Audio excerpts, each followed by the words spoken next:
Well, good afternoon, ladies and gentlemen, boys and girls, tuning in to the Life Gains podcast and the Life Gains YouTube channel.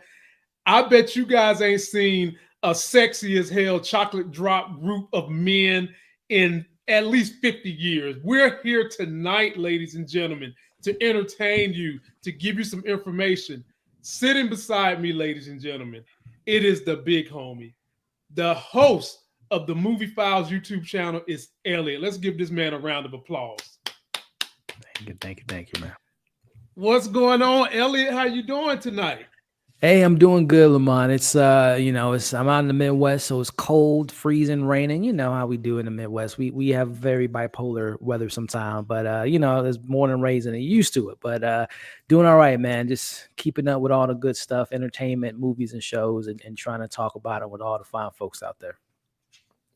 Well, ladies and gentlemen, I only troll YouTube to find the greatest in talent and content creators across the YouTube spectrum. And what can I say about this brother?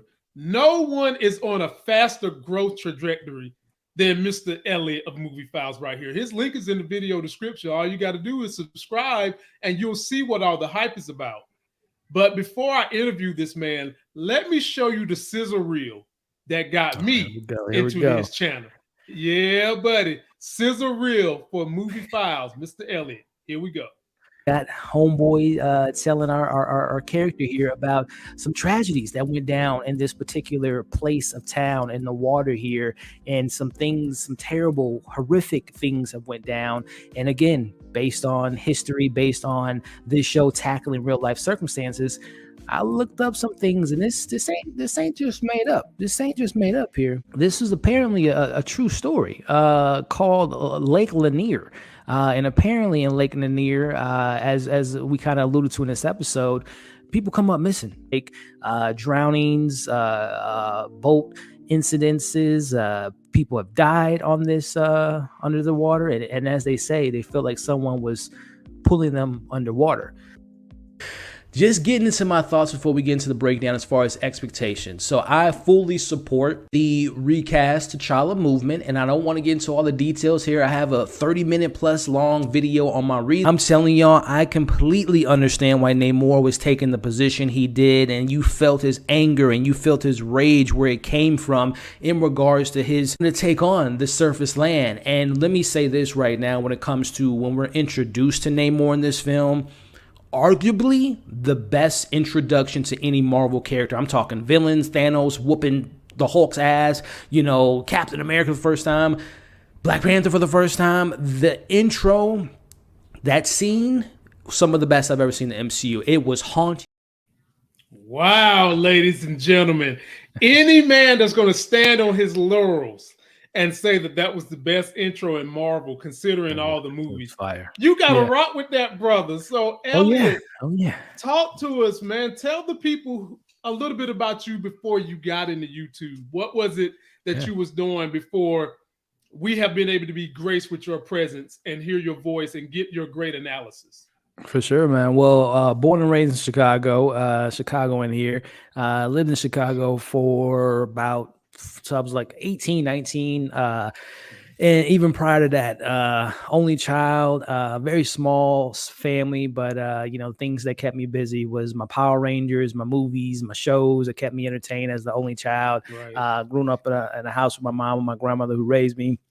And it was in those early years, man, that I fell in love with cinema and fell in love with entertainment. It's just, the cliche answer of like escapism, right? And it's just being able to go on the Millennium Falcon with Han Solo and Chewbacca, or going on a Power Rangers adventure with rest in peace to our Green Ranger here and Jason and all of them. So, man, it's just, being an only kid, that was where a lot of my entertainment came from, is movies and shows and, of course, video games. And, fast forward to going to high school, took some film courses, went to college, got a degree in film and video. And it kind of led to I've made a couple films, been a part of filmmaking, had a film that went to a film festival, but that wasn't the passion. The passion was really kind of talking, breaking down, connecting with movies and shows with various different people. So that's kind of where my passion lies, is just dissecting it, talking about it, and loving what we watch, man, on our time off of work. And when we're at work, sometimes we're watching movies on our phone. So I'm just a fan of entertainment, man. Your story sounds very similar to mine. I'm an only child. I was basically raised by grandma, and I always tell people I had to live life like the Muppet Babies. They use their imagination to the fullest. Yeah, man. So there's trees still where I grew up at that's got names and whip marks on them because I thought I was a Ninja Turtle and I had nunchucks. So I definitely can relate to your story, my brother. And that's kind of what got me to the game. So I'm on the opposite trajectory of where you're going. Mm-hmm. You went to film, and now you're in YouTube. Yep. I'm in YouTube, and I'm trying to cross over to film. So gotcha. I'm gonna have to rap with you at some point in time just to kind of get a little bit of the ins and outs of how things go, you know, as you went through it. And so you had this love of film. Yeah. At what point in time, and TV, at what point in time did you decide, you know what, I'm inspired, I'm motivated, I need to start doing this on YouTube? What was the catalyst to get you into YouTube? It was, man, I can't remember the exact year, but it had to be right around when I was in college. So this was 2012 or 13 or so. I had a very variety of things on my previous YouTube channel where it was like I was reviewing food, movies, TV shows, video games, and just like a bunch of random stuff. But it didn't really go anywhere. But the idea of it was just putting myself out there, putting my opinions out there, and, you know, just having a conversation.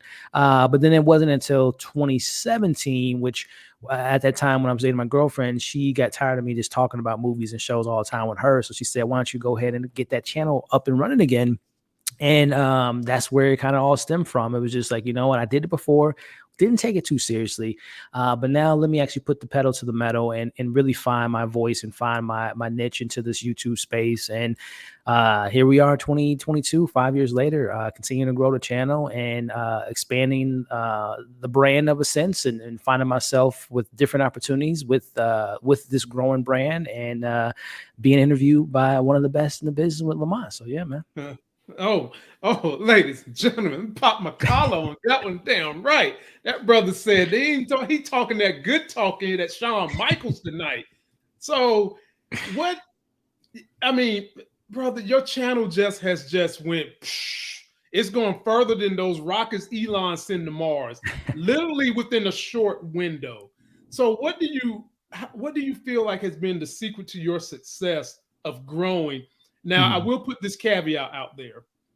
The space you're kind of in, where I guess the best thing to say is you're a minority creator, and you're kind of in I don't want to just say you're in the superhero space because it's bigger than that. But a lot of what you enjoy covering is superhero space. And that's a space where it tends to be hard for minority creators to grow. Oh, yeah. What has it been that has helped you grow that audience so fast? Well, again, and it took, you know, like I said, 2017, and it hasn't been like an on again, off again relationship with my YouTube journey in the last 5 years. It's been pretty consistent, but I will say 2019 was kind of my light bulb moment in a sense where I think up to that point, I have accumulated over 700 subscribers, which at that point I was like, any subscribers to me mattered, whether it was 7 or 700. But I'm like, you know what, man, I really, and again, I was consistent, but I'm like, I'm still not finding that traction that I'm looking for to really kind of build this out. Because during that time, it was more like a hobby, just kind of a fun thing. Fast forward to where I'm at now, I really want this to be like a full-time opportunity, especially come next year, and just really put the foot to the metal. But I would say 2019 to me was like, you know what? I am going to take advantage of, during that year, it was two big things that was launching at the end of 2019, which was the streaming wars were really getting going, which was Disney Plus and Apple TV Plus. So I said to myself, you know what, no matter how long it takes, how long I got to stay up, how long it's going to take to edit these videos, I'm going to try to cover all the new shows on Apple TV Plus, all the new movies, and eventually The Mandalorian, which dropped earlier 2020. I'm going to try to cover that to really put myself out there and build like a schedule and build like this presence of like expectations of when, because nothing greater as a YouTube creator when people expect and look forward to your content. So that was something I wanted to really dive into, is like covering things that maybe people are new to or covering things that people never heard of. And from 2019 to where I'm at now, from 700 subscribers and still building to, trying to get to 50K. It took me, like I said, 2 years to get 700. And now we're knocking on the door of 50K in a much smaller window. So it's just the consistency and having a plan and sticking to it. Ladies and gentlemen, this is what his channel looks like. And you can see right there, the brother is knocking on the door of 50,000. If you haven't subscribed, you're not winning in this game of reviewing. Please go subscribe to that brother's channel. He also has a rockin' TikTok. I'm trying. I've got a link in TikTok for this brother too. One of the hardest working brothers out there. You want to support this man because when you want an opinion about a show, a great critique, he's usually Johnny on the spot, getting these things before the movies come. He's one of them special Negroes people. He's one of them special people that see stuff before it comes out and can give you a very, very educated, dialed-in critique of these shows. But having said those things, Elliot, yeah, man, what would you say it is that separates your channel from all the other channels in this space? Great question, man. I think for me, and again, we're in a very somewhat saturated market because we all love the things that we love: Marvel, DC, Star Wars, so on and so forth. So I think for me, it was just number one, what makes us different is who we are as individuals, right? We can all cover the same things, but what are you saying that's different from Lamont or saying different from, our boy BA from Just My Opinion Reviews or E-Man? She's like, we got to bring ourselves to it. So I always have this approach of just like we're doing right now. I'm talking to a homie, talking to a friend. And I think people can appreciate that. It is nice to sometimes, and I do it occasionally, depending on the film or the project, get super analytical, cinematography, score, all those different technical things, the behind the scenes that I really appreciate, again, being someone that has made films. But then also it's just like this talking, like you're at the barbershop, just having a good time and just really get into the things that we can relate to as Black people, or things that we can relate to as men, or things that we can relate to as nerds and geeks and growing up with these things. So to me, my approach is just really that person that you can go to that's just going to have a good time and get serious when we need to be serious, have fun when we need to have fun, but ultimately just having something to say and bringing my uniqueness and my voice to the conversation. You do an excellent job of, I would say, mixing barbershop talk with the actual informed thespian part of entertainment. Hell, LeBron James need to be reaching out to you, paying you to come on the shop to give your expertise on how you do these things, because you do want someone to come with the realness of, I'm just talking to you like a homie, but you also want that same person to be informed about what the hell they're talking about. 100%. And you do an excellent job of mixing up those things. And that's one of the reasons why you're on my top 5 list on YouTube as we speak right now. I appreciate it. And now that you've got this growing audience, this growing brand, what are your goals coming up for the new year? But then ultimately, what are your ultimate goals in general? So new year is so top of next year and into the rest of the year. It's just really sticking to the idea, and this kind of ties to a goal too of next year is making this a full-time opportunity, because there is nothing in the world besides family and friends, obviously, but just as far as like separating that to just things that I'm passionate about and want to make and build upon. It's just making this a full-time opportunity, because it so far, since I've been kind of growing and being that more consistent, it's giving me opportunities that I never thought I would have in front of me. You mentioned it is fun to be able to see things early, but it also helps me with timing because I do have a 9 to 5 and I do have a life. So that's helped out. Meeting different various people throughout the process of doing this YouTube space has given me opportunities to, meet new people, get exposed to new things. So again, it's time to back around top of 2023, just staying more on focus, being more consistent, covering a variety of other different things. Just most recently, I covered one of my first like Indian films, which is RRR, and just meeting those people that appreciate that film and that type of culture. So it's just expanding myself, reaching new horizons. And like I said, the goal next year is to make this like a permanent 9 to 5 in regard, or not even 9 to 5, because sometimes I don't want it to be like a job, because at that point you're feeling like you're doing it just for work. But I want to make it where it's like, I am treating it like a job in the sense of having a schedule, expectations of when to come in to work, when to get things done. So it all comes back to just making this an opportunity to make it full time. It's, to me right now, it almost feels like you are a full timer. It looks that way, right? There are YouTubers who don't put out as much content as you do that are full timers. So it's right, like, and you mentioned that scheduling.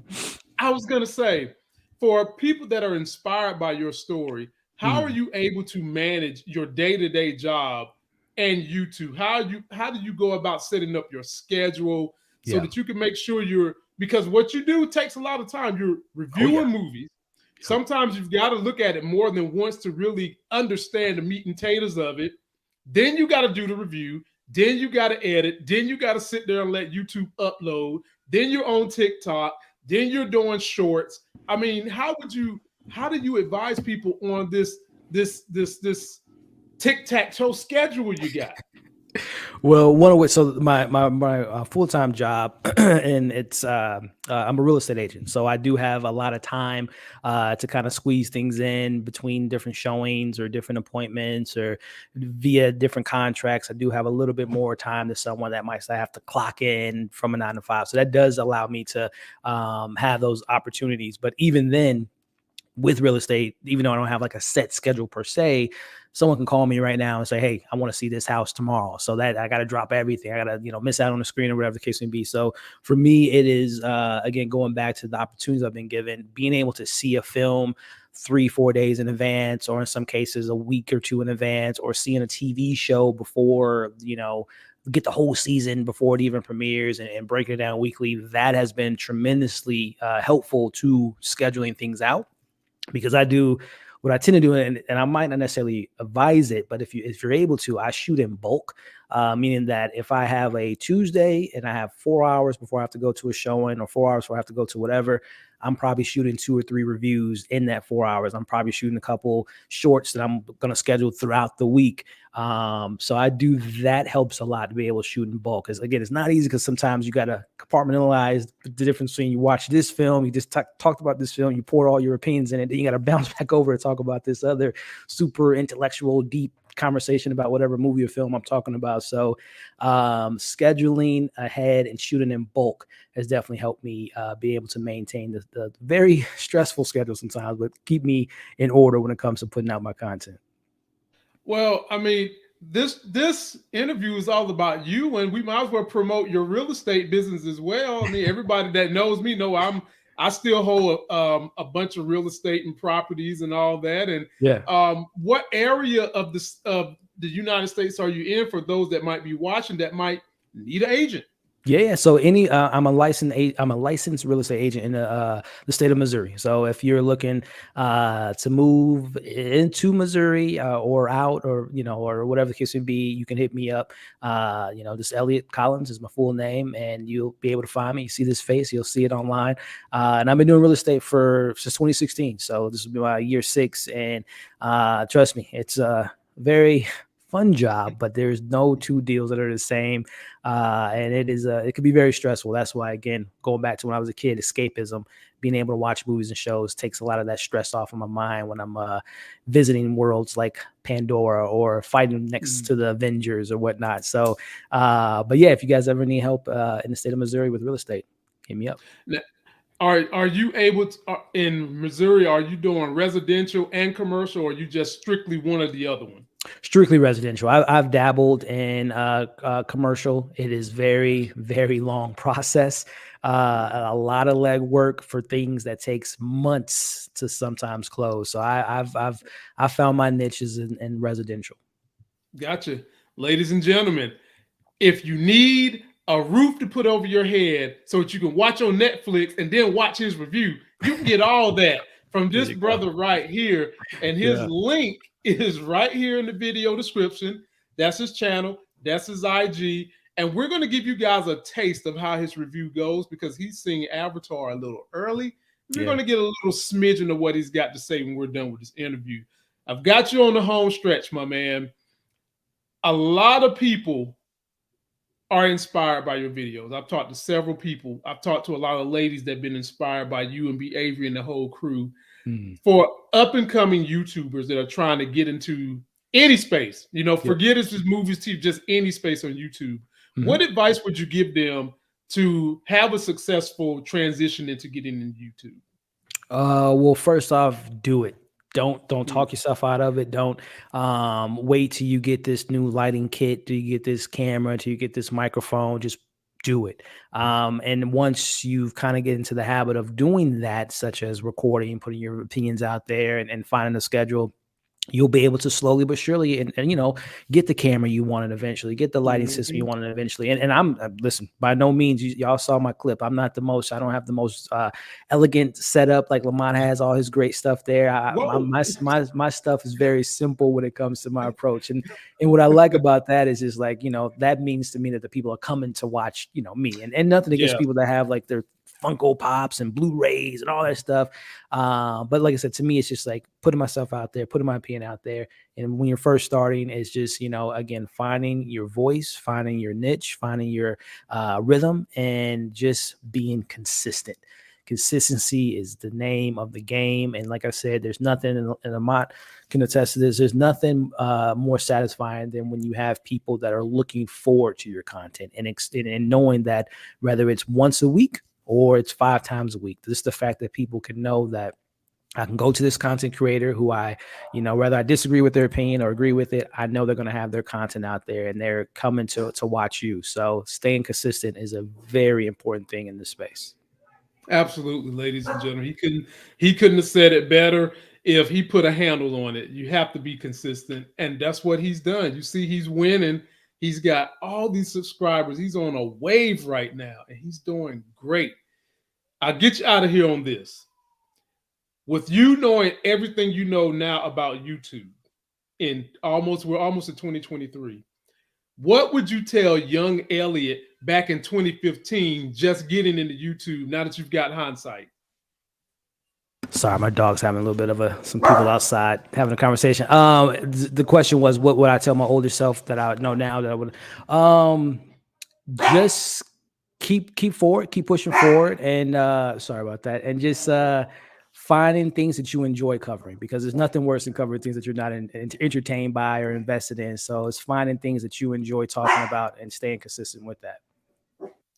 Absolutely. Hey man, we love those special effects. We love dogs. Anytime someone who's a Marvel fan or DC fan jumps up here, we always got jokes for the dogs. Your dog a flirkin? He's a flirkin dog.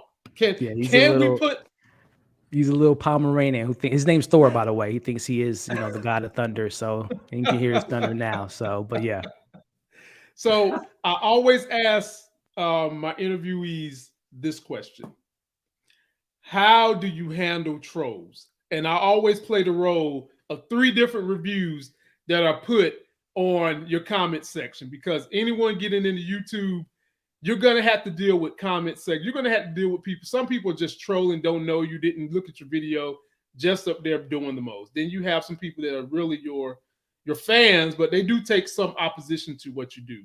So I'm going to play the role of a troll, and I want you to tell me how you would respond in the comment sections to said person. So here's the first one. I really enjoyed his review. Okay, I'm typing. But I think you're misguided in the way you feel about the score of this movie. Everything else in your review I enjoyed, but I just think you're misguided in the score of this movie. I didn't like it. How would you reply to that person? Trolls are so funny. I love them actually, man, because they give me a good laugh most of the days. But to each their own, man. If they disagree with a score that I have and you're referring to like the movie score, you're talking about the score that I gave a film or talk show, whatever. The music. Like the music, they disagree with it. Hey, that's the beauty of film, right? It's like I can love it, you can hate it. I can hate it, you can love it. So tell me why. Tell me why you didn't like the score of the particular film. What was it about the score that didn't connect with you or resonate with you? Now that's on a good day. Most days they say, hey, I appreciate you watching the review. I'm sorry you disagree with me, but hey, thank you for watching and commenting. And maybe next review we can agree on something. But so I like to keep a lot of those short and sweet. But like I said, on some days you get a little bit more elaborate, you get a little bit more detailed. But I never feed into it. Like you're never gonna catch me going back and forth with someone over a movie or a show or getting personal about it. But on a case like that, I'll just be like, hey, we agree, we can agree to disagree. Ladies and gentlemen, there you have it. Let's give this brother the Hollywood stand-up applause for all this hard work and coming through for this interview. This is for you, Mr. Elliot.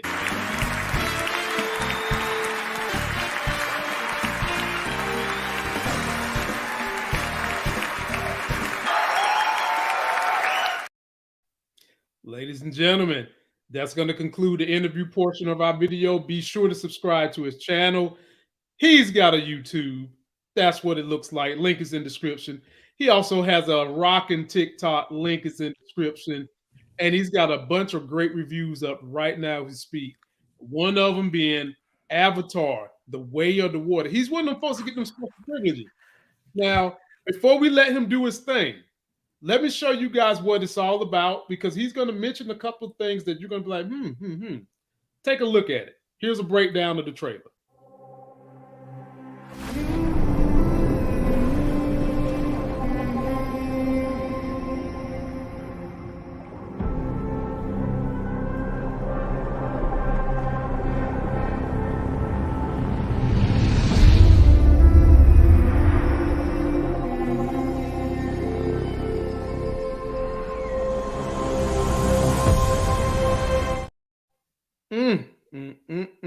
They let that beat drop. I can only imagine what it's like in the movie theater. Taste, yeah. So, ladies and gentlemen, we're going to pick his brain apart real quick. So, Elliot, give us your analysis of this movie without spoiling it. Yeah. Because you've got some great material on your channel, and I want people to go to your channel to check out some of the reviews you have done. But give us a little teaser of your thoughts on Avatar, this one compared to the old one. So, I mean, yeah, it's 13 years in the making, ladies and gentlemen. 2009, we all remember where we probably were during that time when this film graced the screens 13 years ago. So we're returning back to Pandora. And this time we're returning not only to Jake and his now wife, as we know from the first one. They now have a family. It's more personal this time around. It's more important. It has stakes this time around because their family is their fortress, and they got to make sure they protect their family at all costs. So that, to me, separates it from the original, because again, the first one I'm a fan of, and I know some of the criticism that people have with the first one, but that was more of a traditional story. Outsider coming into a tribe of people that's very tight group, tight knit, and he has his opinions on certain things, the humans over these avatars, but he eventually found his way into that tribe, and we know how that film ended. But this time around, we're following, okay, again, what does it mean to be a parent? How do you protect your own? How do you, develop this understanding of moving forward and keeping, things array and keeping your family ahead, so it's a really personal story this time around, like I said, with the kids being involved. But one thing you got to know with James Cameron, he ain't gonna miss out on the action and the visuals. I'm telling y'all right now, I hate to use hyperbole, like greatest thing ever and whatnot, but this is easily one of the best films you'll ever see, ever. And same things was said about 13 years ago with Avatar 1, which is like, I've never seen anything like this. And as time has went on, ladies and gentlemen, the technology has advanced, the visual effects, just even putting the story aside, which I was a fan of in this one, just putting that aside, the visuals alone are worth seeing this movie. It is so immersive. The water elements, the different creatures we come across, just the visuals alone is worth the price of admission.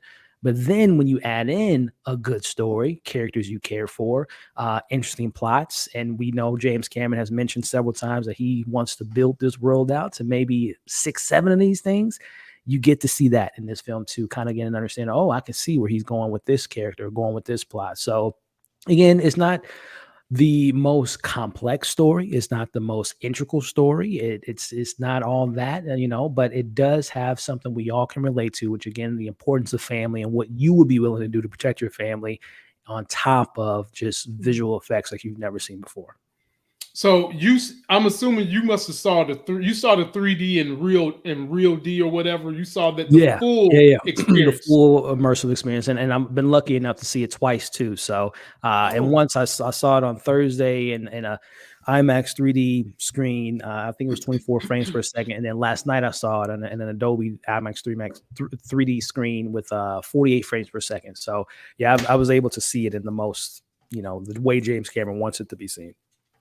wow, amazing! And would you say that this one across the board checks better boxes than the original? Lamont, 100%.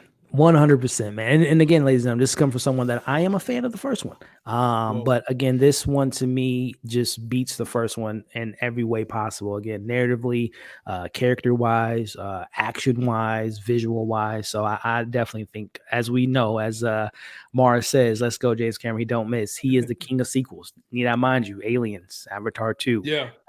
He knows how to do a sequel. It's not just bigger, bolder, louder, bigger in scale, but it's actually more personal, more stakes. So yeah, this is way better than the original, in my opinion. For the longest time, the original had the box office record in terms of revenue. Yeah. It's a different era now. It's a different era. And you would think, if everything was linear, that because that movie was what it was back then, and you're saying this one is better than that movie, you would think this one would race to the top and be the highest grossing movie of all time. You would think. Do you see that, or do you think that there's just way too much competition out here from everything nowadays? So me and Brandon have this ongoing beef going on with, he thinks this film is going to do like 3.5, which is just crazy to me. Wait a minute, 3.5 what, million?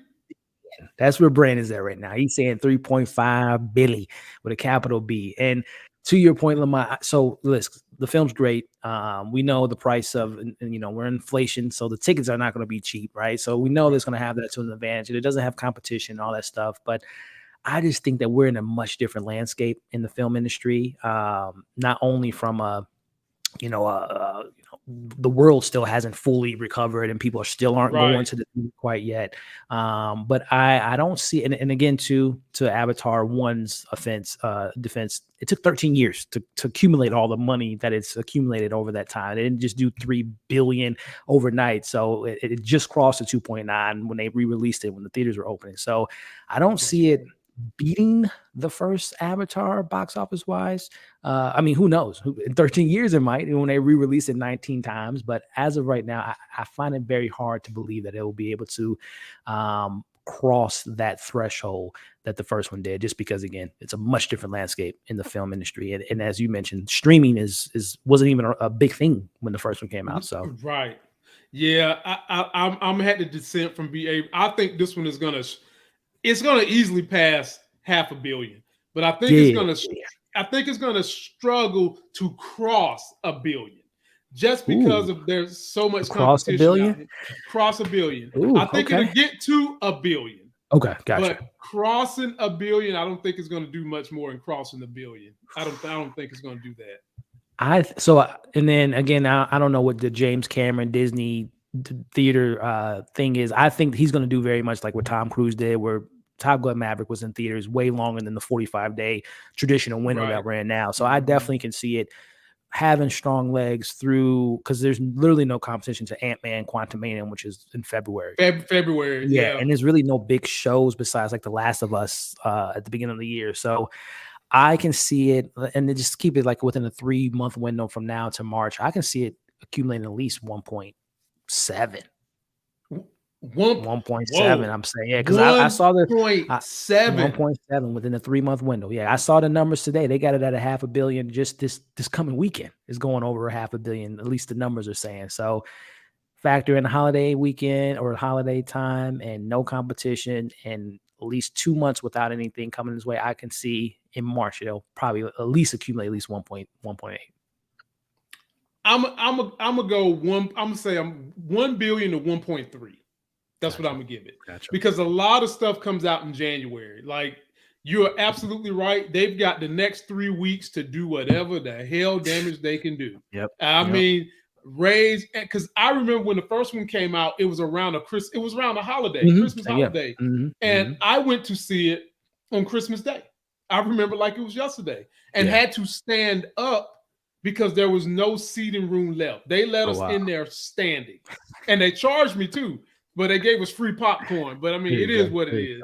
Right. So I'm gonna give this movie, I'm gonna say between 1 billion to 1.3, and we can all revisit this in February to see where it stands. But yeah, man. I just feel like everything you said was great analysis. Like, a lot of people are still nervous to go to the theater.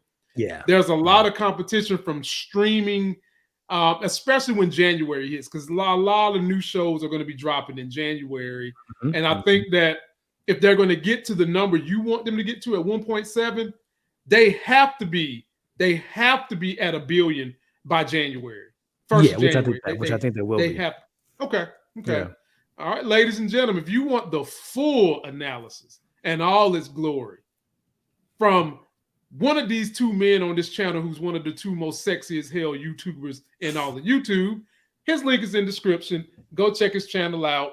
I've got one more thing I want to ask Mr. Elliot before he gets out of here.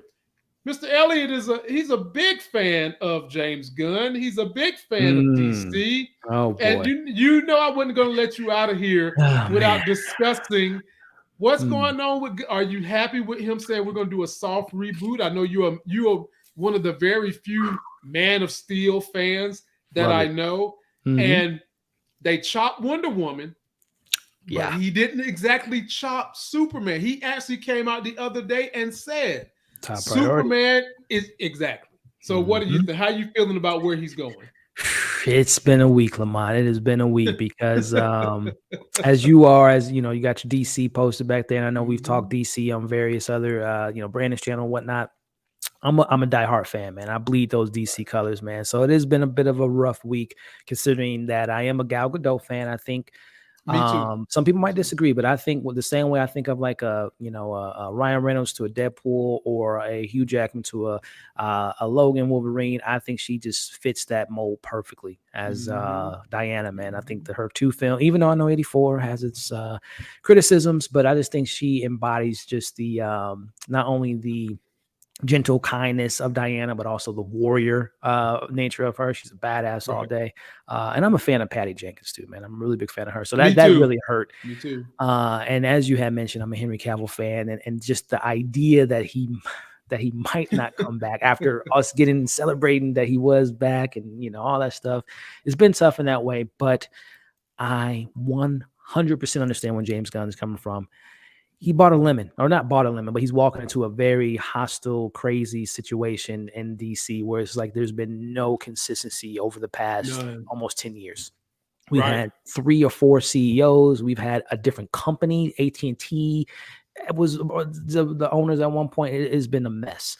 So I can understand James Gunn saying, listen, man, I appreciate what came before, but we got to start from new.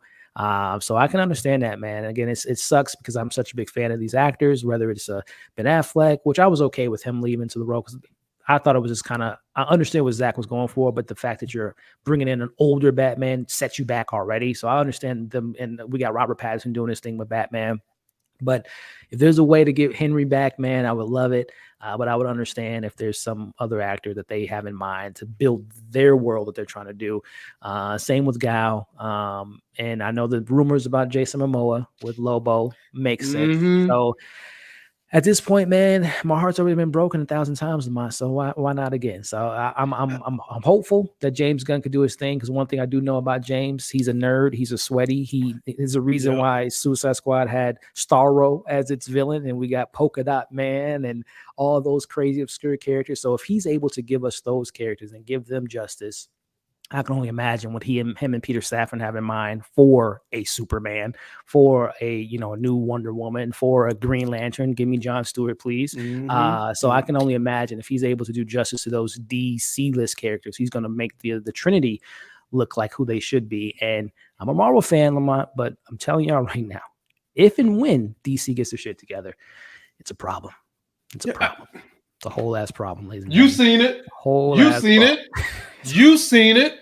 You seen it. It's a problem, Lamont.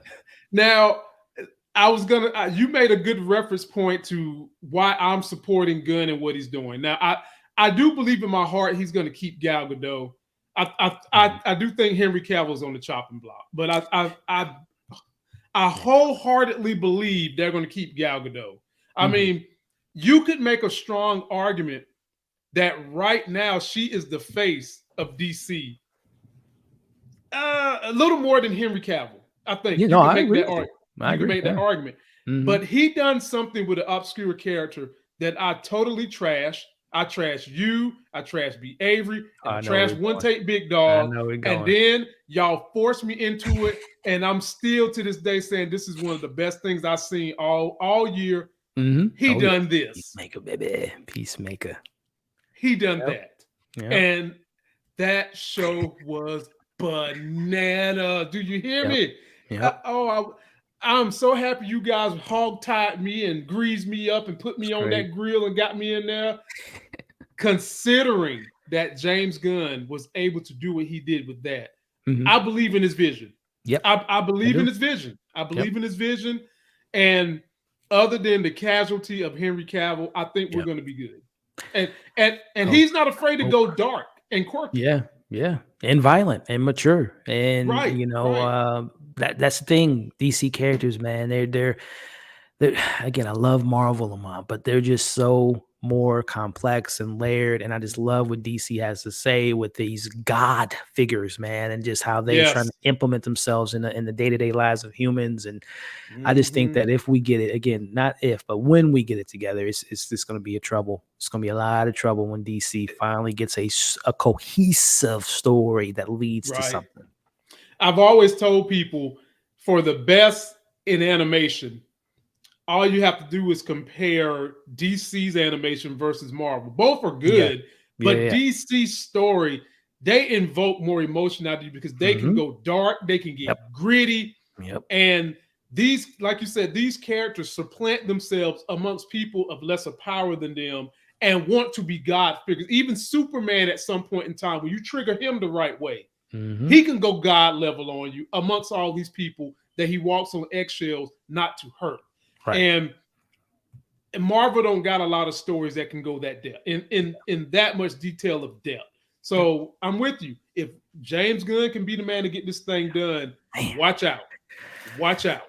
I'm hopeful. Watch out. I'm hopeful. Well, hopes bring eternals, ladies and gentlemen. And what should bring you is my main man, Elliot of Movie Files. This is his channel. That's his TikTok. His link is in the video description. For those of you that just want to hear the interview exclusively, I will be dubbing a copy of that tomorrow, putting it up with just him, getting to know him, who he is, what he does, and why you should be on this channel. Don't forget to like the video.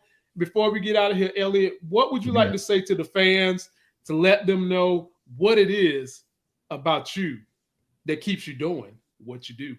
Yeah, man. Well, first and foremost, Lamont, big fan of the content, man. Appreciate you having me on and being in the likes of all the other great content creators you've interviewed. Just the fact that I'm on the same platform they was on means a lot to me. So I appreciate the opportunity here, man. And as far as to answer your question goes, yeah, man, check me out here on all the various different YouTube channel that I have here, and TikTok and Instagram and even on Twitter. But yeah, as far as, talking about the latest movies and shows, whether it's the big blockbusters like Avatar or something small scale like The Whale or A24, I try to cover it all and I try to have a good time in doing so. And you guys make it possible. So all the support you all give me on the videos, whether it's a thumbs up or a share or just a great insightful comment, it means the world to me. So I appreciate y'all supporting me, and going into this new year, we can make it bigger, we can make it better, but more importantly, we can make it with together. So check me out on the YouTubes and all the other various social media accounts out there.